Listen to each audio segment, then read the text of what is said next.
La siguiente ponencia corre a cargo del profesor Ricardo Braga, de la Universidad de Lisboa. Ricardo Braga se graduó en Ingeniería Agrícola en el año 1993 y posteriormente realizó el máster de Producción Agrícola Tropical por el Instituto de Agronomía de la Universidad de Lisboa. Se doctoró en el año 2000 por la Universidad de Florida, desarrollando integración de modelos de simulación mecanística en la toma de decisiones en agricultura de precisión. Actualmente es profesor auxiliar en el Instituto Superior de Agronomía de la Universidad de Lisboa, donde imparte clases en el campo de la agricultura y de nuevas tecnologías como son la mecanización agrícola, el modelado de sistemas de cultivo y la agricultura de precisión. Pertenece al Centro de Investigación FCT-LIF del Instituto Superior de Agronomía, en el que ha desarrollado diversos proyectos de investigación en agricultura de precisión y en cambio climático. Y también forma parte del grupo de expertos de la PAC del Ministerio de Agricultura, Foresta y Desarrollo Rural. Muchas gracias y cuando quieras. Boa tarde a todos. Espero que entendam. Eu vou tentar falar devagarinho para tentarem perceber o meu português. A promessa que fiz ao Xavier Cancela foi que, sendo um congresso ibérico e na Galícia, se eu falasse português despacio, vosotros me entenderiam bem. Mi castelhano é horrível. Aliás, todos os portugueses hablan mal castellano. Piensan que hablan bien, pero hablan mal. Então, eu vou falar português e a promessa é que os slides, excetuando este, um ou outro, vão ter texto em castelhano. Ok? Se não entendem alguma coisa, param. Temos 45 minutos. Penso que estamos bem. Não é? Muito bem. A primeira coisa, quem decidiu o título da minha ponência foi o Xavier, não fui eu. E ele pediu-me para falar sobre o futuro da agricultura. A minha primeira questão foi: qual futuro? O futuro daqui a 10 anos? O futuro daqui a 100? Ou o futuro daqui a 50? Porque, dependendo do que estamos a falar, se falarmos daqui a 100 anos, muito provavelmente todos conseguiremos ter aquelas imagens, algumas que eu não resisti, que vos vou mostrar no final. Basta irmos ao Google e fazermos e buscarmos Future Farms, e encontramos coisas futurísticas em que o mais problemático de tudo é que o ser humano, nós, agrónomos, já não vamos fazer parte da equação. E, portanto, esse deixaria de ser um problema para termos que resolver. E, portanto, mais do que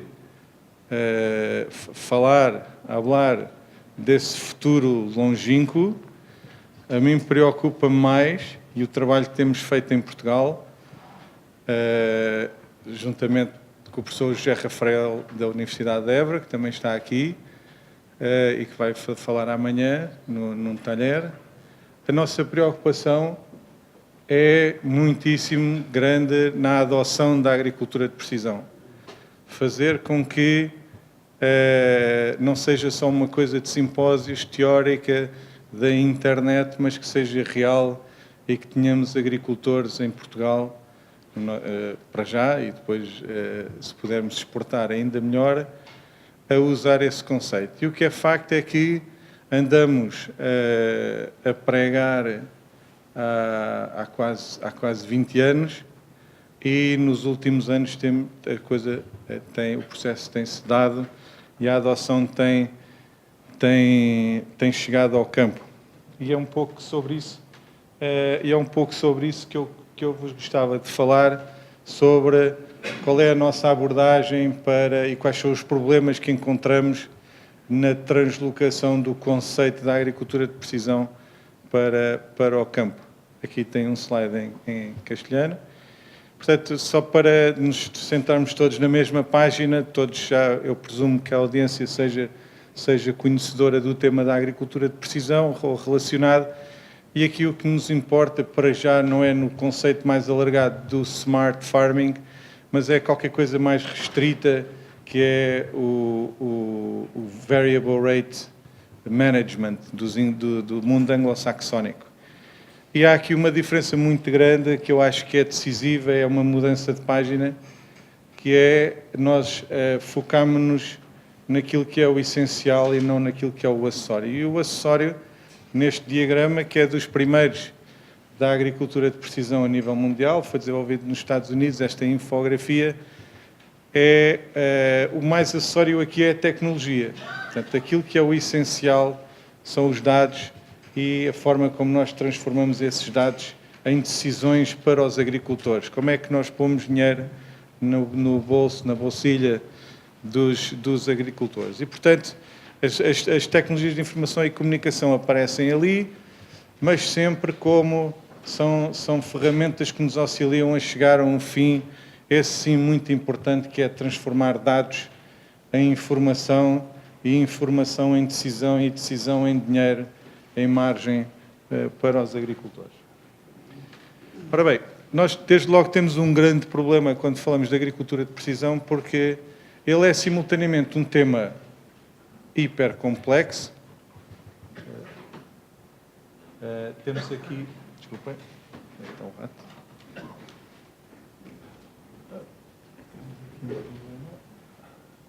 Esta coisinha chata, acaba todos. Temos logo um problema que é lidar com uma coisa que é complexa. Todos nós sabemos que investigamos no assunto, sabemos que o tema não é simples, mas simultaneamente para o agricultor ele tem que ser simples. E, portanto, nós vivemos aqui numa bipolaridade entre o complexo e o simples. Ele tem que ter uma complexidade que é escondida e, quando chega à mão do agricultor, ele tem que ser transformado em sistemas de suporte à decisão extremamente pragmáticos e simples de utilizar. Portanto, o desafio que nós temos é enormíssimo, e aquilo que nós temos, uma das coisas que nos parece o denominador comum nesta lógica da intensificação sustentável, que é este conceito, é esta ideia suficientemente abstrata para parecer conceptual, mas muito prática, que é: nós precisamos aumentar aqui um KPI, que é conhecimento por hectare. Portanto, e é isso que vai fazer com que o agricultor passe a fazer mais com menos, passe a ser mais eficiente a usar os seus recursos. E, portanto, uma pergunta que me colocam muitas vezes, que eu fico algo espantado, perguntam-me: Ricardo, esta coisa da agricultura de precisão, isto é uma moda, não é? Isto vai passar, a gente se ficar aqui quietinhos, isto passa e a coisa não precisamos nos chatear muito. A verdade é que, penso que isto não é preciso perder aqui muito tempo para explicar isto, todos sentimos isso nas nossas vidas. Se não fosse a revolução da digital, eu não estaria aqui a esta hora. Cheguei em cima da hora, o que fez com que o Xavier tivesse quase um ataque cardíaco, mas cheguei aqui graças à transformação digital e, portanto, não é preciso passarmos aqui muito tempo. O que é preciso, o que dizemos muitas vezes aos agricultores, é que mais vale entrar cedo no ciclo, no loop da inovação, porque senão, imaginem, quando os telemóveis começaram a ser utilizados, o que seria hoje em dia alguém que se recusasse a adotar, cair hoje no mundo dos smartphones e portanto, é um salto tremendo, com custos tremendos e, portanto, quase impossível. E, portanto, aquilo que nós defendemos em Portugal é que a adoção se vá fazendo de forma paulatina, de forma lenta, mas que levar os agricultores a perceber que não temos aqui um bicho de 7 cabeças. Bom, este diagrama não foge daquilo que é o comum, as 4 fases da adoção da agricultura de precisão, mas também aqui temos problemas. Lembrem-se sempre, a agricultura de precisão sensu stricto, portanto, a gestão diferenciada dos fatores. Também aqui temos problemas, porque aquela primeira fase da avaliação da variabilidade é uma fase importantíssima, só que os agricultores, quando adotam, temos aqui também uma bipolaridade, que é: ou não adotam e dizem que isto não presta, não serve, ou quando adotam, querem automaticamente chegar à fase final da aplicação diferenciada. E nós o que dizemos é que, calma, aquela fase inicial do conhecimento da variabilidade é muito importante. Ganhamos, mais vale perder tempo a perceber a variabilidade, a perceber a dinâmica temporal dessa variabilidade para depois passar às fases seguintes da análise e da decisão e das cartas de prescrição e depois a aplicação final com a tecnologia VRT. Em todos estes passos temos imensos problemas. Naquele primeiro passo da medição da variabilidade temos falta de sensores. Não é? Hoje em dia o que é que temos assim pragmático? Temos a condutividade elétrica, temos os satélites, temos os drones, temos sensores de água no solo, temos muito pouca coisa. Isso é um mundo todo que está por avançar, em que a espectrometria vai, de certeza, fazer aqui uma grande diferença, mas também naquela fase número 2, de transformar os dados em decisões. Há aqui componentes que são fáceis. Sei lá, uma carta de pH no solo é fácil de transformar numa carta de prescrição, mas, por exemplo, se formos para o azoto, se formos para outras decisões, se formos, por exemplo, para uma carga à poda, se formos para decisões mais complexas agronomicamente, de facto, falta-nos aqui uma componente muito importante, que são os modelos mecanísticos. Os modelos mecanísticos começaram a ser desenvolvidos nos anos 60 nas culturas agrícolas.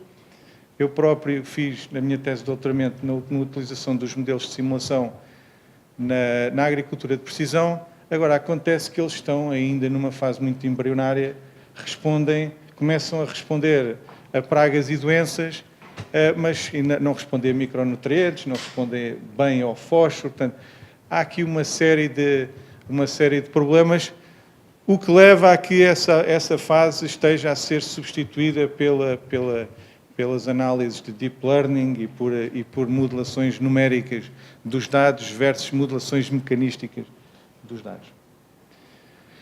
Portanto, aquilo que é a base, pelo menos das culturas arvenses, também aqui há problemas. Nós não temos monitores de produtividade georreferenciada para todas as culturas. Temos para os cereais, temos para a batata, temos para culturas de descarga lateral, não temos para a vinha. A vinha temos para as vindimadoras de descarga lateral, do continente americano e Austrália. Para as nossas, na Europa, ainda começam a aparecer umas aproximações, mas medição em contínuo ainda é um fator limitante. E, portanto, os filmes não vão funcionar, ainda bem, gasto menos tempo. Os monitores vários. Monitores, por exemplo, este está agora a ganhar tração em Portugal, já temos um prestador de serviços com este sensor para silagem, portanto, para medição em contínuo da silagem, não só da quantidade, mas também da qualidade, por espectrometria. E depois, outro mundo que começa a ganhar tração na zootecnia de precisão, que é esta lógica de não só aplicar isto às plantas, mas também aos animais. E vejam este bovino que tem sensores desde a boca até à parte traseira do animal e, portanto, tem com podómetros nas patas, com sensores no rumen e, portanto, onde é possível aplicar exatamente o mesmo conceito, que é a informação em tempo real para nos ajudar a gerir o sistema. Este sensor aqui na cauda, não é preciso explicar o que é que ele mede. Além de medir gases, mede também o movimento da cauda, por sua vez também está associado a outro tipo de movimentações. Okay? E, portanto, com sensores, hoje em dia, nas vacas, em que mede a posição tridimensional do animal e permite-se fazer este mapeamento das horas de ruminação versus horas de alimentação. Portanto, permite uma gestão, permite a verdadeira gestão, que é saber o que é que está a acontecer para podermos atuar.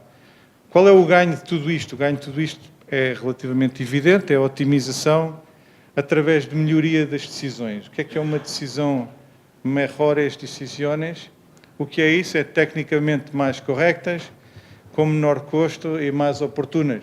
Portanto, a melhoria da oportunidade temporal e espacial. E, portanto, é aquilo que a nova PAC de pós-2020 nos vai trazer em grande força, que é o fazer mais com menos, portanto, a utilização eficiente, a intensificação sustentável. Exemplos práticos da aplicação. Não sei se conhecem este ciclo, o Hype Cycle do Gartner, em que ele mostra, isto é verídico, isto passa-se na realidade, que é aqui uma fase inicial de grande excitação em torno das tecnologias, em que os drones já passaram esta fase. Por exemplo, há 2 anos os drones iam resolver todos os problemas no mundo, desde a Austrália até ao Canadá, e hoje em dia já não é bem assim, já começamos a usar os drones de forma eficiente e de forma com sentido. E depois temos aqui um vale da desilusão, onde agora a tecnologia, eu senti-me depauperado, esta tecnologia não serve para nada, e depois então a utilização estável e sustentável das tecnologias. E, portanto, o que ali temos é o mapeamento de nutrientes no solo, a condução assistida por GPS, e depois temos outras que eu não concordo totalmente com o que ali está. Isto é uma opinião, é um autor em específico. Alguns daqueles, não sei, isto aplica-se aos Estados Unidos, em Portugal e penso que em Espanha a lógica ainda não é esta, mas vejam os Spatial Crop Models ali a subir para aquele hype, que eles já subiram vários hypes ao longo dos últimos 20 anos, mas agora estão a aparecer, de facto, como medida importante. Ora bem, aplicações concretas no terreno. Isto é aquilo que em Portugal, nós tivemos um evento há 2 anos, da AgroGlobal, em que precisamente tiveram lá colegas espanhóis da Pioneer, e tivemos alguns feedbacks daquilo que se passa em Espanha versus o que se passa em Portugal. Em Portugal, eu não estou a dizer que isto é corriqueiro, que se hace todos os dias, todas as agricultoras, não é verdade, pero temos início a condução assistida e automática são perfeitamente adotadas no sul do país. Ali a componente da análise que chamamos o yield gap, a identificação de zonas de baixas produtividades nas cartas de produtividade. Temos organizações de produtores inteiras com centenas e centenas de hectares a monitorizar georreferenciadamente a produtividade, por exemplo, em milho, e a fazer este tipo de análise para subir as produtividades. E depois a utilização em tempo real da performance vegetativa, dos índices de vegetação pelo Sentinel, também é uma realidade muito presente e com grande disseminação em Portugal. O professor José Rafael falará disso amanhã, com certeza. Há projetos muito interessantes de adoção em larga escala desse tipo de tecnologias. E depois a fertilização diferenciada, a correção de pH, a aplicação de herbicida no milho. Vou-vos mostrar um exemplo a seguir. Começamos agora a trabalhar com densidades diferenciadas no milho também. E, portanto, os setores de rega, portanto, as plantações, quer no olival, quer no amendoal, no sul do país, muito por força de competência espanhola, mas que estão a trazer a tecnologia do superintensivo, já trouxeram há uns anos, e agora a utilização das tecnologias de precisão para o apoio às plantações. E, portanto, temos aqui, diria que não podemos dizer que o conceito chegou totalmente à prática, mas podemos nos orgulhar, penso eu, do trabalho que temos vindo a fazer de adoção, e neste momento quem trabalha nesta área sente de facto uma procura grande, porque há um desconhecimento grande, e eu já falarei disso do lado dos técnicos do setor. E, portanto, exemplos, a condução assistida, o controle da secção de trabalho nos herbicidas e nos semeadores. Portanto, tudo isto temos exemplos. A aplicação diferenciada de nutrientes, também já existem muitos prestadores de serviço com esta tecnologia. Aqui um exemplo da utilização de dados de Sentinel para a adoção, para a detecção de problemas. Este é o exemplo que eu gosto de mostrar, porque mostra várias coisas. Isto é o exemplo de uma carta Sentinel, da NDVI do Sentinel, está disponível na net para qualquer agricultor. Portanto, o custo de adoção é só conhecimento, é saber onde está, saber consultar, como quem consulta o Google Maps. E neste caso, e também é um bom exemplo para outras coisas, é que nem sempre estamos a falar de aplicação diferenciada de adubo. Isto é preciso, de facto, abrir a cabeça e pensar em tudo o que afeta a produtividade de uma cultura, que são dezenas e dezenas de fatores. E neste caso, feito o diagnóstico no campo, que é sempre muito importante, temos ali aquela zona com NDVIs, do NDVIs, portanto isto é milho, com NDVIs de 0,3, 0,4, após a floração, portanto temos aqui uma cultura com problemas. Naquela zona, indo ao local, detectamos ali problemas de compactação de solo. E, portanto, não tem nada a ver com doenças, não tem nada a ver com nutrientes. E o que foi feito foi uma mobilização. Portanto, isto foi no início de uma campanha do ano passado, fomos ao histórico, que também está disponível, e fizemos uma passagem de um XL, isso é que eu não sei mesmo dizer em espanhol, XL, é XL, ótimo, afinal as línguas são mesmo parecidas, fazendo uma aplicação de um XL localizadamente. Isto é uma exploração que tem um histórico de mobilização de conservação, que depois passou a mobilização mais convencional, não fez o reset do sistema e, portanto, não fez uma passagem de um subsolador ou de um XL generalizadamente, e, portanto, temos ali aqueles problemas localizados. Portanto, feitas assim umas contas por alto, vimos o impacto direto na carta de produtividade nesta zona com um aumento de 6 toneladas a hectare. Portanto, estamos a falar aqui de uma aplicação com um rácio benefício-custo de 1 para 25. Okay? Portanto, isto demonstra várias coisas. Demonstra que não é preciso ter alta tecnologia para aplicar o conceito, não é preciso investir muito para ter o conceito. Portanto, de facto, o que estamos aqui a falar é uma mudança de mindset, mudança de forma de pensar do gestor agrícola. Outro exemplo também de low-tech, eu vou-vos falar muito de low-tech, porque eu penso que essa é uma forma de nós entrarmos e aumentarmos a adoção. Diminuir os limiares de rendabilidade. Limiar, eu fui ver, é umbrales de adoção da tecnologia.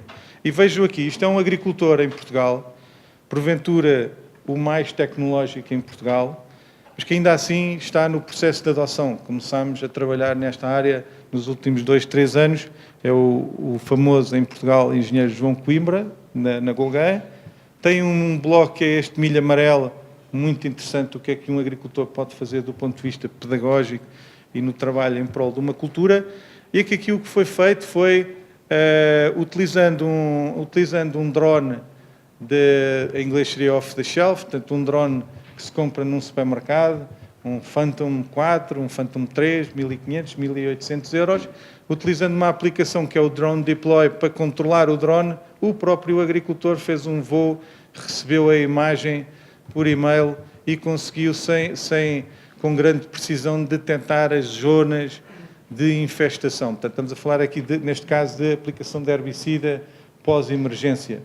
E, portanto, isto o que é que permitiu? Permitiu que o operador no campo, com o distribuidor, com o pulverizador convencional, portanto, sem qualquer GPS, só com esta carta metida num tablet, que a ver a posição, ligava e desligava a barra da aplicação e poupou e aplicou herbicida em 30% da área. Portanto, ganhos ambientais, agronómicos e económicos. E, portanto, os vídeos são mesmo... Desculpem. E, portanto, aquilo não vai mesmo funcionar. Pronto, isto era um vídeo que mostrava a aplicação da barra, fazer aquilo que vos mostrei ali, mas fazê-lo de forma automática com os weed seekers, os sensores a detectar a presença de infestantes. As cartas de produtividade, independentemente da popularidade do Sentinel, em minha opinião, as cartas de produtividade, sendo possível serem obtidas, e daí o trabalho que os prestadores de serviço é para mim, a rainha de todos os dados, porque nos dá o produto final do produtor. E, portanto, vejo aqui, isto é uma parcela de milho com variações de produtividade das 2 às 20 toneladas e, portanto, permite-nos fazer, e esta é a ferramenta de persuasão número 1, que é a carta da margem bruta. Portanto, transformar milho grão em euros por hectare. E, portanto, quando nós detectamos aqueles pontos vermelhos, detectamos que são pontos em que precisamos de fazer alguma coisa, porque estamos literalmente a gastar mais do que aquilo que temos de retorno da nossa cultura.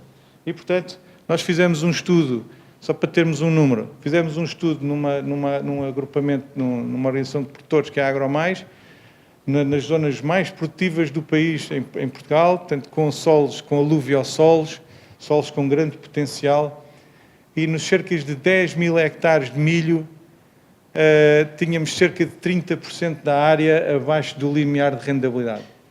Okay? Portanto, se nós fizermos alguma coisa para subir isto, eliminando fatores limitantes, desde que economicamente viável, temos aqui muitos milhões de euros para ir buscar em termos de retorno deste exercício. E, portanto, a lógica dos Smart Points, da amostragem e da detecção. Outros exemplos, aqui a famosa condutividade elétrica, medida de várias formas, não traço agora esses pormenores, mas que nos permite, neste momento, há empresas a instalar olival e amendoal em Portugal que consideram isto como a base quer do projeto de rega, quer da definição das drenagens e dos setores. E, portanto, aqui fazendo uma zonagem através de algoritmos estatísticos e que permite fazer este tipo de abordagem. Ou seja, o que é que nós estamos aqui a fazer? Duas coisas. Estamos a fazer agricultura de precisão preventiva, nós estamos a prevenir a variabilidade e estamos a ajustar as necessidades às disponibilidades, de forma a que não tenhamos num só setor de rega solos arenosos e solos argilosos e que seja um quebra-cabeças depois gerir como deve ser essa cultura. Ok, então passávamos a uma segunda fase, que é a pergunta que eu também gosto muito de responder, que é se a agricultura de precisão é tão vantajosa, qual é a razão, aqui acho que o Google funcionou mal a traduzir isto, para não estar generalizado, ou seja, se isto é assim tão interessante, tão bom, etc., porque é que isto não, porque é que os agricultores continuam a encontrar, entre aspas, desculpas para não adotar? E há variadíssimas razões, podia ir aqui por uma via mais satírica, dizendo que os agricultores dizem, ok, isto é bonito, mas só funciona na América, ou isto é bonito, mas é muito caro, só com alta tecnologia. Na realidade, nós temos aqui um grande problema para resolver. E daí a minha lógica do início, que era, em vez de vos mostrar aquelas explorações agrícolas futurísticas, era pensar como é que nós vamos resolver estes problemas para que cheguemos a ter a agricultura de precisão como uma realidade. Okay? E não acabemos com ela. Ou seja, vejam, por exemplo, o exemplo da agricultura de conservação, que tem uma grande analogia com a agricultura de precisão. Porquê? Porque ela é útil, ela é benéfica, mas é extremamente intensiva em conhecimento. Só o agricultor, com um grande apoio, com uma grande consultoria, é que consegue, de facto, tirar partido daquela tecnologia. E a agricultura de precisão é exatamente isso. Se nós não fizermos nada, isto vai ser uma coisa para se estudar nas universidades e que nunca vai chegar à prática. E aqui eu utilizo este slide para bater um bocadinho, para me autoflagelar, que é o grande fator limitante disto tudo, é o conhecimento, é a formação. Nós estamos a formar alunos que saem para o mercado, vão estar no mercado de 30 anos, 30 e tal anos, e eles já saem sem saber trabalhar com estas ferramentas. Okay? E, portanto, em Portugal, nós temos muitas instituições de ensino superior, mas eu poderei dizer, sem grande risco, que 3 ou 4 ensinam agricultura de precisão com as mãos na massa, com coisas efetivas, com conhecimento prático e de investigação, e depois há uma panóplia grande que ensina, num ensino livresco, espero não estar a magoar ninguém com isto, mas é um facto, e isso é um problema. Os nossos formandos estão aí para o campo e estão já a sair coxos, estão já a sair com um problema. Depois, outro já falei, outra limitação é, de facto, quando nós começamos a pensar de forma espacial, há aqui um câmbio de paradigma, um câmbio, o pensamento geográfico não é qualquer coisa nativa, não é? Há pessoas que quase geneticamente não têm essa capacidade de ver as coisas tridimensionalmente, mas com formação, com experiência, a coisa vai lá e temos ali a verdadeira reengenharia de processos que é necessário fazer. Eu não vou exaustivamente falar deles todos, falar se calhar dos que penso que são mais importantes e que vejo na prática, no dia-a-dia, que são importantes. Este da dificuldade de percepção do itinerário da adoção. Ou seja, os agricultores, e fruto de muitas apresentações e de muitas coisas que se vêem na internet futurísticas, eles depois falam, então, ok, eu agora tenho isto tudo, mas como é que eu começo a adotar? Como é que eu vou da A para B, para C, para D? E clarificar esse processo é para os agricultores uma grande ajuda. E nós, com a experiência, já sabemos passos firmes a dar e seguros e com retornos fáceis. E, portanto, essa é qualquer coisa que temos que também trabalhar. Outro problema enorme é os agricultores necessitam de um melhor apoio dos revendedores e consultores. Os revendedores de equipamento, também espero não estar a insultar ninguém que esteja presente, mas os revendedores de equipamentos, seja dos grandes fabricantes de semeadores, de ceifeiras, do que seja, quando nós descemos ao terreno, os técnicos que estão a vender esses equipamentos muitas vezes sabem menos do que estão a vender do que os agricultores mais informados que são ratos da internet e que andam a ver e vão às feiras. Por exemplo, vêm agora aqui à FIMA, a Espanha, vão a Paris, à Feira de Agricultura ou à Hannover, e depois chegam a casa, telefonam para o seu revendedor e é um deserto autêntico. E muitas vezes vendem o equipamento, eu vi isto com os meus olhos, vendem equipamentos 30 mil euros, 40 mil euros e não dão apoio absolutamente nenhum em pôr a máquina a funcionar, a calibrar. E isto é um facto, não é uma acusação gratuita, é qualquer coisa que eu já vi acontecer e com grandes marcas de equipamento. E isso é uma infelicidade. Isso temos que combater isso. Lá está, isto tem tudo a ver com a falta de formação. Se nós trabalharmos na formação, isso, em princípio, a prazo será resolvido. Depois, outro problema são a falta de redes de disseminação. Precisamos de criar redes de apoio aos agricultores, vários agricultores com experiência a trabalhar, se calhar inicialmente motivados ou por empresas de fatores ou por investigadores, criar grupos de trabalho. E a próxima PAC vai privilegiar muito este modus operandi. Nós temos em Portugal exemplos, por exemplo, na agricultura de conservação, pelo professor Mário de Carvalho em Évora, tem muito esta dinâmica, mesmo ajuntamentos em espanhol não, a grupos informais de agricultores. E outro problema, já agora, a questão da gestão e compatibilidade dos dados. Isto para um agricultor é um inferno. Saem os dados de um software, como é que ele mete no outro, que depois vai para a ceifeira, ou que depois vai para o distribuidor de adubo. Isto é um inferno autêntico. E porquê?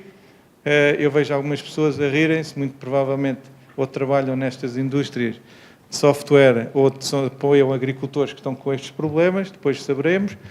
Mas qual é o problema aqui? O problema aqui é as marcas fecham os seus softwares, fecham as suas aplicações e, portanto, muitas vezes a nossa abordagem é expurgamos os dados de tudo o que são as aplicações, vamos aos dados e depois trabalhamos em aplicações, sistemas de informações geográficas independentes, QGIS, ArcGIS, o que seja, e estamos livres disso e depois quando é preciso voltar ao mundo real, entre aspas, das máquinas, voltamos a converter aquilo em formatos que voltam a entrar. Portanto, é uma trabalheira que nenhum agricultor é capaz, pelo menos que eu conheça, até à data, que seja um as da informática capaz de resolver esse problema. Portanto, está aqui, eu gosto aqui neste lado mais pessimista, mostrar aqui todos os problemas, que é aqui que nós temos que atacar. Outro problema grande é que deixámos de ter, em Portugal, isto é o exemplo português, não sei, em Espanha, mas deixámos de ter uma coisa que era muito benéfica, que era a extensão rural, ou seja, alguém que agarrava e transformava o conhecimento dos investigadores em conhecimento para o agricultor. Isto morreu, fruto de vários fatores, não interessa aqui discutir qual, porquê, e hoje em dia, felizmente, que este modelo linear está abandonado e hoje em dia o que falamos é de um ecossistema de inovação.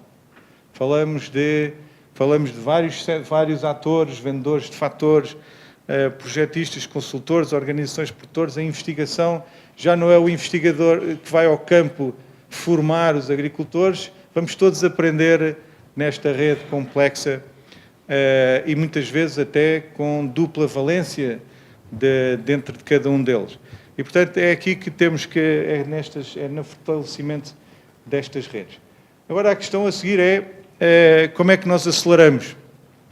E como é que nós aceleramos? E este slide eu preparei-o a semana passada para um congresso em Portugal, no Norte, na Póvoa do Varzim, sobretudo para produtores de milho de silagem e vacas, bovinos de leiteiros.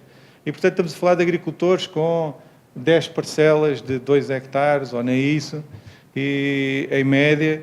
E, portanto, como é que nós vamos dizer a esses agricultores, como é que eu vou dizer na futuro da PAC que a agricultura de precisão é para todos? E é isso que nós queremos dizer, porque é isso que nós acreditamos. E então temos aqui um conjunto de estratégias que nos parecem interessantes. O high-tech, low-tech, os sensores de baixo custo. Portanto, o mercado está a ser inundado com sensores de baixo custo de países terceiros, alguns deles de fiabilidade duvidosa que têm que ser testados, mas uns já consagrados, vou mostrar depois um. Dados de baixo custo, falei já do Sentinel, ou gratuitos. Software de gestão de dados de baixo custo, também já vos falei do QuantumGIS, que é um software de sistema de informação geográfica. Hardware de baixo custo.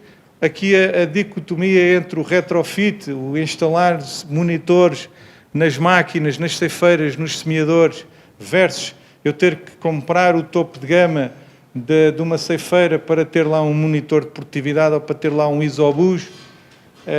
Parece-nos que existe este mercado do retrofit. Aliás, os monitores de produtividade começaram todos por ser retrofit e mais tarde é que as empresas integraram por compra os equipamentos nas suas ceifeiras. O recurso a prestadores de serviço, isto é algo que sou muito sensível a isto, porque eu acho que os prestadores de serviço são fundamentais na especialização dos agricultores e, infelizmente, a PAC atual não apoia os prestadores de serviço. Eles são vistos como empresas terceiras, não fazem parte do setor agrícola e, portanto, eu acho que isso deveria mudar, eles deveriam ser vistos como uma peça fundamental, não só da agricultura de precisão, mas portanto, toda a estratégia de especialização do setor agrícola. O recurso de empresas de consultoria, cada vez há mais e melhores. O forte papel das organizações de produtores também me parece muito importante, portanto, trabalhar a um nível hierárquico superior. Fortalecimento do ecossistema e, finalmente, a inovação. E, portanto, algumas ilustrações do high-tech, low-tech. Por exemplo, aquela imagem que ali está, isto era o tipo de imagens que eu mostraria se viesse fazer aquela apresentação futurista do que é a agricultura. Vejam aquela imagem para muitos significará uau, que inovação. Na realidade, aquilo é um mau sintoma. O que ali está é uma cabine com não sei quantas consolas. Aquilo é um mau sintoma. Aquilo é uma fase embrionária do processo de adoção. Porque, na realidade, no futuro, tudo aquilo vai estar concentrado numa única plataforma que trabalha e que controla e já existe e o caminho é este. Aquilo que ali está é uma deficiência, um mau sintoma, não é uma coisa espetacular para exibir como coisa muito boa. Está bem? E depois aqui a abordagem também já os famosos os tratores sem condutor. Aqui os tais exemplos do low-tech. Aquela imagem que ali está em cima é uma carta NDVI de uma vinha. Um facto importante, a técnica de agricultura de precisão mais adotada no mundo inteiro é a vindima segmentada. Okay? É corriqueira na Califórnia, na Austrália, na América, na Argentina, em Portugal. Começa também, em Espanha também sei que algumas sim, não sei qual é o grau de generalização, em que, reparem, ali não há tecnologia, há um pedaço de informação de uma carta em que o viticultor vai à exploração, vai à parcela e vai delimitar em função do vigor da cultura os diferentes lotes. Isto poderia ser feito mecanicamente com alta tecnologia? Poderia, mas é possível adotar esta prática sem grandes custos. Exemplos de sensores de baixo custo, isto é uma velha guerra que eu tenho dos watermarks. O mercado português está completamente inundado de sensores capacitivos. Quando temos este sensor que custa 40 €, é um bulbo que é o Granular Matrix, que para culturas, para conforto hídrico, funciona às mil maravilhas. Não é tão longínquo em termos de longevidade, mas é muito eficaz. Quem sabe, já vejo algumas cabeças a abanar, ainda bem, vamos ter conversa. Em termos de longevidade não é a mesma coisa, em termos de manutenção, etc. Mas dado o seu baixo custo, é extremamente interessante e há empresas a vendê-lo já integrados em coluna, tal e qual como as sondas capacitivas. Os dados de baixo custo, a internet popula de plataformas, este é o Sentinel Playground, há o Land Viewer, também uma boa plataforma para consultar, tipo Google Maps, para consultar a cartografia da NDVI. Por exemplo, o Land Viewer permite, inclusive, construir índices à medida. E a pergunta, então, mas eu posso usar isso a nível de um talhão, sei lá, aqui neste caso de vinha, de 2, 3 hectares, eu tenho 10 metros de resolução espacial, eu não vejo plantas, mas vejo as tendências, vejo as manchas, vejo o vigor, e isso, numa fase inicial, é mais do que suficiente. O tal exemplo do drone off the shelf, nesta plataforma de comparação de preços, esta ferramenta na mão de um agricultor, com uma aplicação que controla automaticamente, portanto o agricultor não toca no drone praticamente, isso é importante. Nós temos casos de agricultores que já mandaram para o hospital 3 e 4 drones e, portanto, é importante tirar o homem dessa equação, porque o homem só faz asneiras em alguns casos. E, portanto, se calhar em muitos. E, portanto, essas aplicações são muito eficazes e adicionam, e aqui naquele bloco que eu referenciei tem um vídeo, se quiserem ver, e adicionam imagens deste género, obtidas em tempo real, no espaço de 2 horas, está disponível no e-mail, e informação georreferenciada para integrar o sistema de informação geográfica. Os softwares de gestão de dados, imaginem, inclusive, se procurarmos aqui no sistema Android, a condução assistida por GPS também existe, é possível com um tablet, com um telemóvel, fazer o download de uma aplicação de baixo custo, há dezenas destas, e que permite, não tem RTK, com certeza, mas permite, por exemplo, uma distribuição de adubo num distribuidor centrífugo, permite alguns trabalhos que requeram menos precisão. E, portanto, aqui é o custo de um tablet ou de um smartphone. O recurso aos prestadores de serviços, já falei, vou abreviar, porque já sei que aqui a moderadora é severa com os tempos. E, portanto, só focar aqui este aspecto me parece muito importante para quem estiver como representante de organizações de produtores e, na realidade, se generalizarmos o conceito, eu estou a olhar ali para a Pioneer. Uma Pioneer, de alguma forma, também é uma organização de produtores, não é naquele sentido clássico de recolher a produção, mas tem um conjunto de clientes e com quem trabalha. E, portanto, as capacidades imensas que uma lógica de um sistema de informação integrado que recebe dados do campo e que permite a atuação no campo com entradas hierarquizadas de um gestor de sistema que acessa aos dados de todos os agricultores e depois cada agricultor acessa aos seus dados. Portanto, isto são oportunidades muito grandes e a futura PAC vai privilegiar, já privilegia e vai privilegiar ainda mais as organizações de produtores pela escala que isso traz.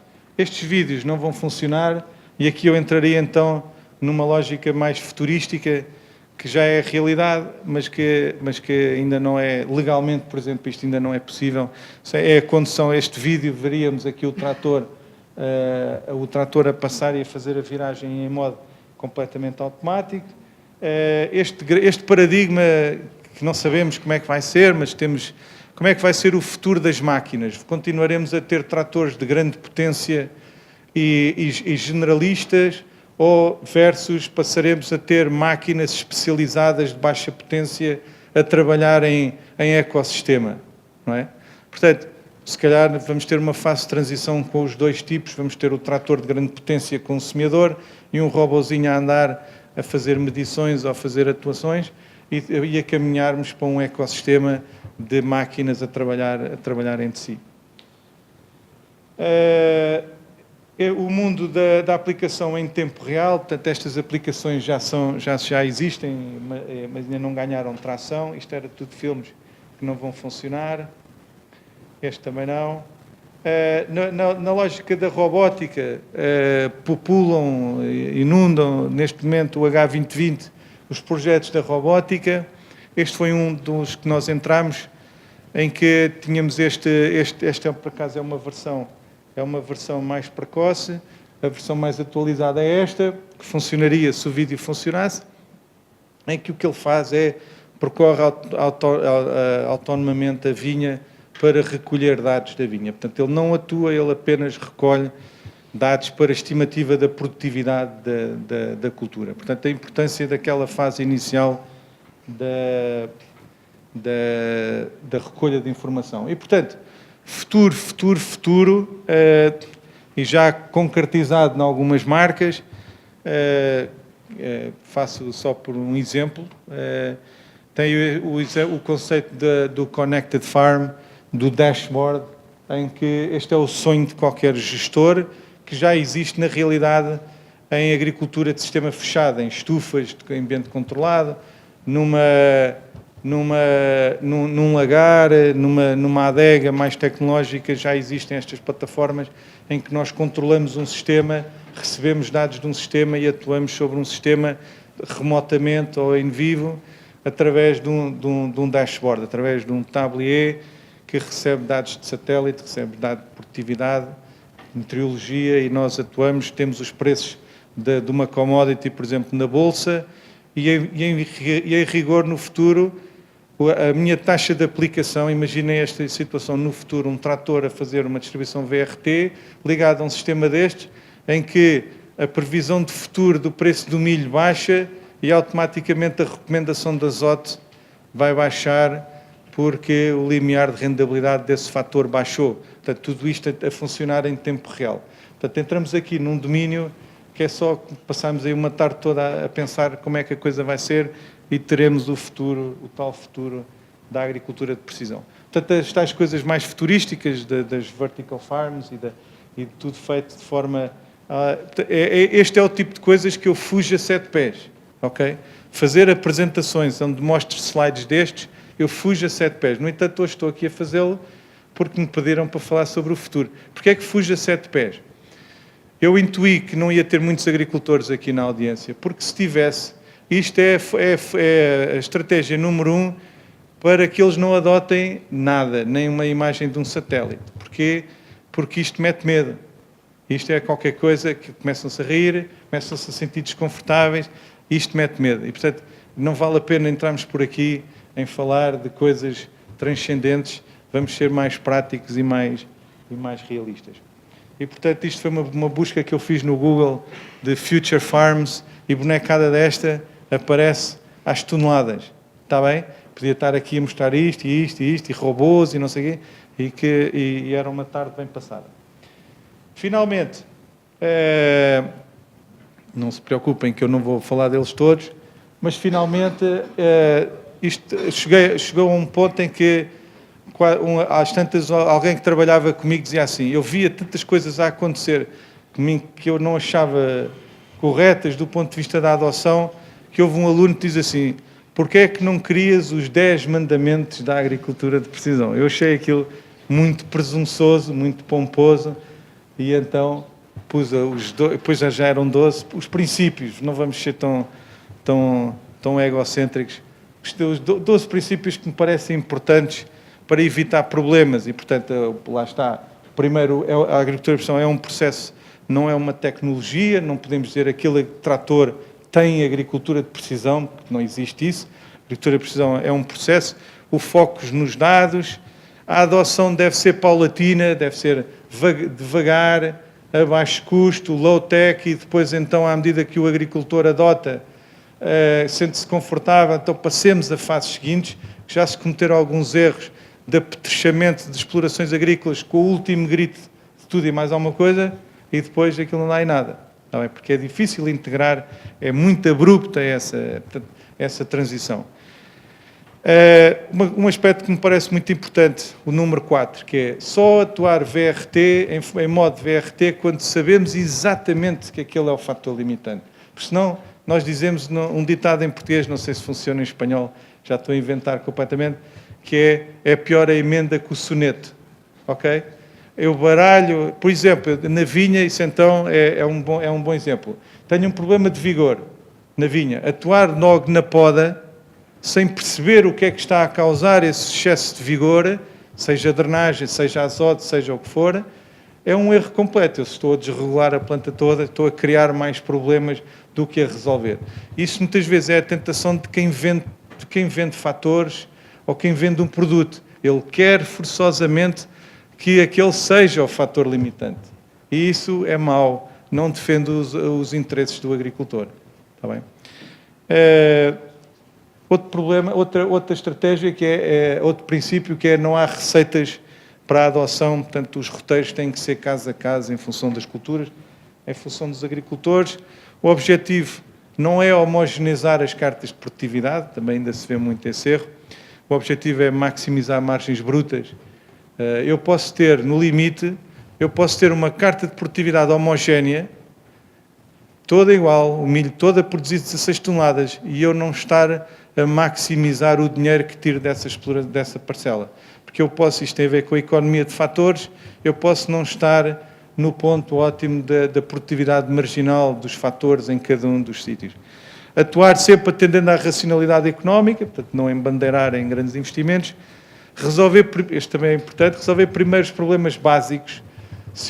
Também acontece, um agricultor que me está a tirar 10 toneladas de média em milho e quer ser o agricultor mais tecnológico.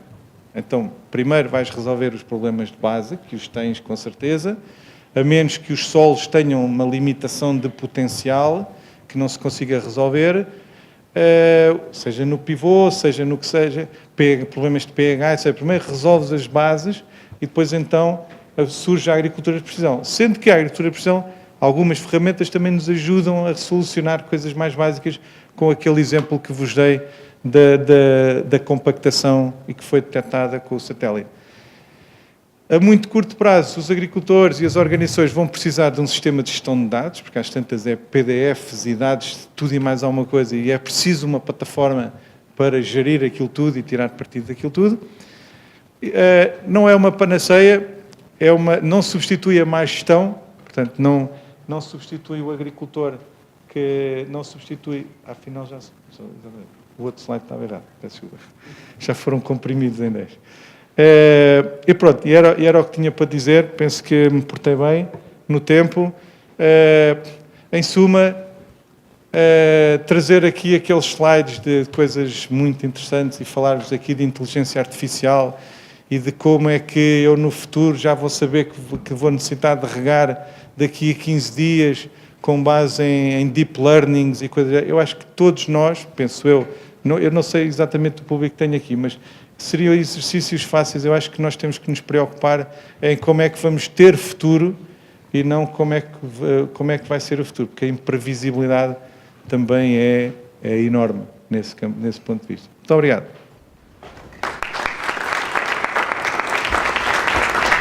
Muchas gracias, Ricardo. Abrimos un turno de preguntas. Bueno, Creo que máis adecuado vai ser que fale un pouco así en galego, porque vai ser a forma máis rápida de entendernos. Sobre todo este último punto do que falou, sobre a xestión dos datos, estamos nun horizonte de captura masiva de datos, con dron, con satélite, é dicir, a foto Sentinel estamos utilizando nos agora mesmo para estudios en áreas de máis de 4 km de radio, dando uns resultados bastante satisfactorios para o noso cliente. Pero encontrámonos non é un problema, é unha incertidumbre, que é un pouco sobre o último do que falou, ese sistema de xestión de datos. Síguenos pedindo aínda os informes en papel, cando o máis fácil sería darlle unha salida visor web que cada X días teña a imagen do Sentinel que xa directamente pode configurar el, pois para neste caso un índice NDVI, porque necesitaba aumentar a súa produción de camelia, necesitaba ver as zonas onde máis, digamos, humedade había. Non sei se isto é unha anécdota que pode pasar en Galicia ou pasa tamén en Portugal ou na súa experiencia. O que ver se eu percebi. Portanto, o que está a dizer é sim senhor, temos muitos dados, mas depois o que o agricultor quer é um papel para ir ao campo. Pronto, ok. De acordo, e temos vários tipos de agricultores. Nós temos isso, temos o agricultor que quer um papel e que usar uma ferramenta mais, por exemplo, eu não vou pôr 90% dos agricultores com quem trabalho, não os vou pôr a trabalhar num SIG, num sistema de informação geográfica, ou usar um Excel para fazer uma rede neuronal, obviamente que não. Portanto, daí aquela bipolaridade que eu referi, que é a necessidade simultânea do complexo e do simples e da adaptação a cada caso. Agora, é uma realidade que em Portugal, por exemplo, há mais telemóveis do que pessoas, ok? Como na Holanda, que há mais porcos que pessoas, em Portugal há mais telemóveis que pessoas, em Espanha não faço ideia.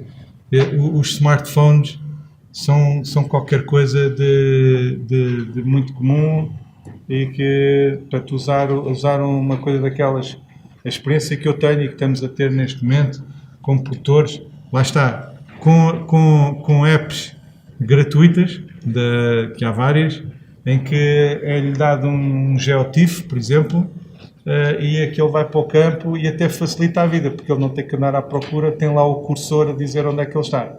Portanto, tem que ser caso a caso. Tem que ser adaptado a cada caso. Portanto, a questão das receitas, não é? Portanto, há aqui também, eu digo que não há que haver receitas e depois ponho aqui um conjunto delas. Mas é isso. Portanto, tem que, na minha opinião, há de tudo. Há de agricultores para uma coisa e para outra, e, portanto, temos que adaptar a coisa a cada caso. Unha segunda pregunta así, con respecto ao que acabo de falar de aplicacións casi específicas. Xustamente este caso, nosotros generábamos unha aplicación, empezou un pouco en sector forestal, sigue aí, pero demandaban camelia, claro, árbol, neste caso sigue sendo agricultura. Hai unha serie de agricultores que sí que saben utilizar SIGPAC, por decirlo así, visores, pero o tema de sistemas de información xeográfica como Quantum Keys, que é super cómodo, ten a forma de velo, aínda son algo reacios. Sería interesante crear unha ferramenta moi simple o que facemos, coller toda esa información complexa, traballar como se fora un SIG, pero ter ao mellor só 2 ou 3 botós para ese agricultor para que foran, digamos, empezando a empregados, por decirlo así. Eu não percebi essa palavra que aplicou de sistemas, penso que seja simples, não é? Pronto, ok. Aí eu diria duas coisas. Primeiro, o Quantum, o QGIS agora, é customizável. Portanto, ele pode ser tão simples quanto tu queiras, certo? E é programável. 2, existem, por exemplo, neste caso não é uma organização de produtores, mas é consultores que trabalham, por exemplo, com 3.000 hectares, no caso do olival, que eles também usam, sem saber, que é um SIG, usam ferramentas muito simples para o telemóvel, não gratuitas, mas com 40 euros, consegue, e nós chegamos ali e percebemos porquê? Porque a dimensão da área gerida já é tal que percebem a necessidade. E são aplicações que fazem buffers, por exemplo, fazem já ferramentas interessantes. Por exemplo, nós agora em Portugal temos até o dia 15 de março a obrigatoriedade de fazer o controle dos matos em até 50 metros de habitações, por exemplo, e este tipo de ferramentas em tempo muito facilmente cria os buffers à volta dos elementos. Portanto, há um mundo enorme aí e, portanto, a resposta é por essas duas vias, na minha opinião.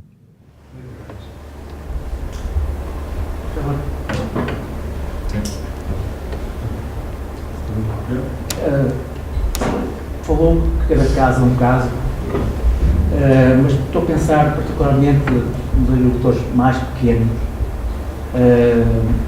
tal do meio hectare, um hectare, e falou agora dos smartphones. Por vezes, o que eu tenho é que há sempre uma preocupação da nova tecnologia, dos novos sensores, e aquilo que a sensação que eu tenho, os colegas, é que o acesso à informação que já está disponível, seja de estações meteorológicas, seja de sensores no olhar do sol, por exemplo, para a rega, outras aplicações práticas, não está disponível porque o agricultor não tem acesso a essa informação que já existe. Ou seja, em termos de etapas, se podemos chamar assim, faria sentido começar, disse agora, apostar nessa divulgação via telemóvel, smartphone, de uma forma mais, digamos, mais global no país, e depois começar passo a passo a apostar mais em termos de sensor e tecnologia mais, da aplicação dessa tecnologia mais de corpo. Diria-se, no primeiro passo, tentar apostar em termos da divulgação destes resultados e chegar aos agricultores mais pequenos esse tipo de dados que já existem. Sem dúvida que sim. Inclusive há aplicações. O Sentinel tem uma aplicação em que pode estar no campo. A escala não é grande coisa, a paleta das cores não é grande coisa, mas pode estar em tempo real a ver a última imagem no telemóvel. Sem dúvida que sim. Eu acho que, novamente, cada caso é um caso. Nesses casos, como é que para um agricultor que tem 10 hectares em 12 parcelas, por exemplo, no Entrador e Minho, como é que esse agricultor vai adotar? Sozinho é difícil, muito provavelmente cai naquela classe sempre do agricultor com idade, com pouca formação, etc. Na minha opinião, o que é que tem que acontecer aí? É o agrupamento de produtores, não é? É o agrupamento de produtores, senão o percurso vai ser aquele percurso natural da seleção natural, não é? E neste momento em Portugal temos o regime da agricultura familiar, portanto, que privilegia muito isso. Se não fizermos isso, o que é que vai acontecer? Vai acontecer, por exemplo, o que aconteceu no tomate, não é? O tomate em Portugal é um bom exemplo.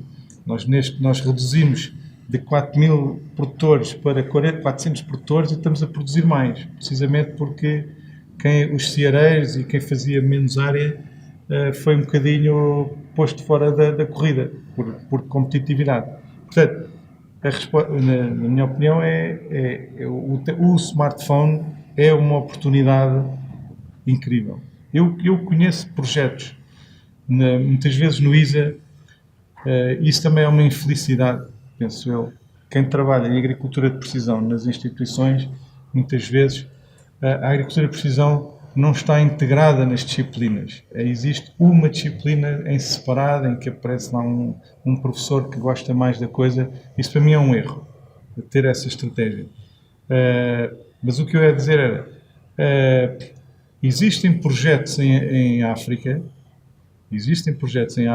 de utilização não exatamente de dados espaciais, mas de dados temporais, baseados na utilização do smartphone. Portanto, eu acho que isto explica isso. Ou seja, desde a Fundação Bill Gates até muitas outras que estão a investir fortemente na agricultura, no desenvolvimento da agricultura africana. Por paradoxal que possa parecer, o telemóvel, o smartphone, é um computador, quer dizer, para todos os efeitos. E, portanto, é uma estratégia sempre ganhadora, na minha opinião. Nos queda tiempo para que querías preguntar tú, una última pregunta. Yo quería preguntar hacia dónde iba el tema del análisis de conductividad en el suelo y de nutrientes. Actualmente hay, creo, no sé si me equivoco, sondas tipo lisímetro, luego tienes que mandar ese soluto al laboratorio y te lo analizan, o una sonda específica de conductividad con un punto solo determinado. ¿Hacia dónde va este estudio en el futuro? Da condutividade elétrica do solo. Y concentración de nutrientes en eso. Ok. Bom, eu vou fazer ali uma partida ao meu colega José Rafael, tem mais experiência nessa área que eu, mas vou dizer, Rafael, depois se não te importares, talhas o que eu vou dizer. Mas o que nós temos aqui dois mundos, que é o mundo das sondas capacitivas que começam a ter a possibilidade de medir a condutividade elétrica ao longo do perfil. Okay? Isso está a transformar alguma lógica no que tem a ver com a avaliação da salinidade do solo e a usar isso, estamos a falar de sondas normais para medir a água no solo, que em simultâneo medem a condutividade e, portanto, a salinidade do solo, e a usar isso para a monitorização de lixiviações e de percurso dos nutrientes no perfil. Mas isso é um ponto, porque são sondas, estamos a falar de sondas de 1.500 euros ou 1.000 euros por sonda. Depois, no que diz respeito à condutividade elétrica, aquela mais do domínio da agricultura de precisão, portanto, da componente espacial, os dois sensores mais comuns por contacto e por indução, as utilizações são diversíssimas. Porquê? Porque, na realidade, a condutividade, que nem sempre é comparável com a outra condutividade do laboratório, que são coisas muitas vezes diferentes, é uma proxy, não é? É uma variável que está relacionada com qualquer coisa. Essa qualquer coisa costuma ser água disponível, costuma ser textura. Relacioná-la com nutrientes no solo. Portanto, e dizendo isto, aquilo permite, no fundo, dar-nos ali uma orientação de qualquer coisa que está relacionado com propriedades do solo e ficamos a conhecer, muitas vezes mais em termos relativos do que absolutos, qual é o padrão da variabilidade espacial. Relacioná-las com nutrientes no solo, da minha experiência, eu digo o seguinte: não é seguro que vai haver relação entre uma coisa e outra. Tipicamente, e já debati este assunto bastante com colegas estrangeiros e americanos e ingleses e escoceses, e o que eles me dizem, e a experiência que tenho, e eu confirmo com aquilo que tenho, que é em solos menos perturbados, okay? Por exemplo, vou fazer uma plantação de um olival, um amendoal, ou numa pastagem de regimes mais extensivos, a correlação entre os nutrientes, NPK e outros, e a condutividade é maior, tende a aumentar, quando comparado com solos de terra limpa, não é? Que são mobilizados e fertilizados e são solos mais mexidos. As relações aí, já encontrei tudo. Coisas muito boas e coisas que não valem nada. Tá? Em termos de relação. E, portanto, temos que depois usar estratégias alternativas, nomeadamente usando, lá está, os dados as outras fontes de dados, as condutividades, NDVs, etc., para integrar tudo e inferir tudo, no fundo, para criar zonagens da parcela e recolher as amostras nos pontos mais discriminativos. Ok? Não sei se me fiz entender. Mais ou menos. O meu espanhol não é bom. Rafael, não sei se quer dizer alguma coisa. Eu pedi. Leo. Perdón. ¿Te puedo hablar un portugués? Bueno, decirle que a mí me parece que es una herramienta muy interesante. Cuando uno va al médico y tiene tos, imagino que el médico lo primero que va a hacer es hacer un RX, ¿no? Tus pulmones.